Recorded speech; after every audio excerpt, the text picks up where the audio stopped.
What happens next to the suspect in the Boulder attack? 45-year-old Egyptian national Mohammed Solomon is accused of setting pro-Israeli marchers on fire. And more importantly for us, since that happened just days after 2 Israeli embassy workers were shot dead, are more attacks on U.S. soil expected?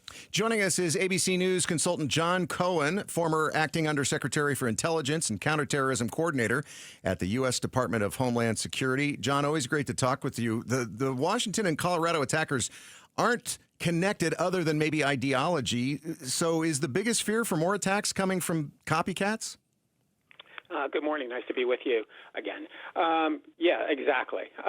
We are, as we've discussed for the past year, the country is in the midst of a highly volatile and complex and, quite frankly, dangerous threat environment.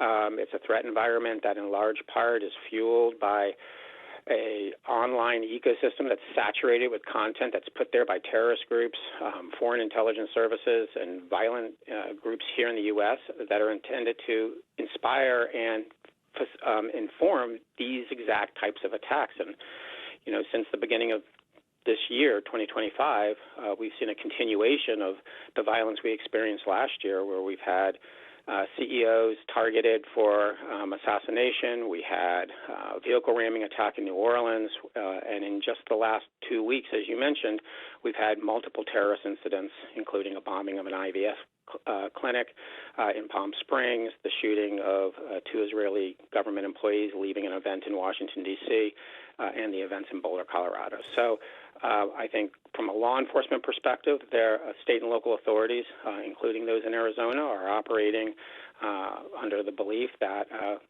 this is the environment we're in, and they need to work with the public to mitigate the potential risk of these types of attacks.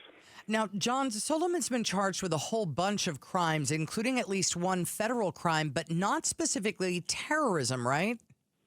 Correct. He's been charged with attempted murder at the state level, and the federal government has charged him with a hate crime based on the fact that his statements and his actions, as documented by witnesses, strongly suggest that his act of violence was directed to those people specifically because of their support for the hostages that were taken or during the Hamas attack of Israel. So because it was focusing on members of the Jewish faith and because it was ideologically motivated, they've charged him with hate crimes. Now, for it to be a terrorism charge, they would have to demonstrate a connection with a foreign terrorist group, which thus far they have not. Even though he is from Egypt. And that was my next question here, because we're talking about John Cohen, former acting undersecretary for intelligence and counterterrorism coordinator at the U.S. Department of Homeland Security. Speaking of Homeland Security, they say that Solomon is in the U.S. illegally, but he didn't clandestinely cross the border like we think of so many people being in the United States illegally. He overstayed a visa. And did we hear this right? He applied for asylum, John? Yeah, I think we're going to learn more about this. He entered the country in August of 2022 on a tourist visa, which means he was fully vetted by the consulate in Egypt and by Customs and Border Protection, and he was vetted against classified and unclassified information. So he entered the country legally. A month later, in September of 2022, he did, according to DHS, make a claim for asylum, which was in the process of being adjudicated when his tourist visa expired in February of 23. Now, that's not uncommon. When someone applies for asylum, if they entered the country on a visa, the visa would expire, and then they would be allowed to stay in the country based on during the adjudication of the asylum claim. At some point, he was issued a work permit. Because that leads me to believe that either his asylum claim was still being adjudicated or he was not removable back to Egypt.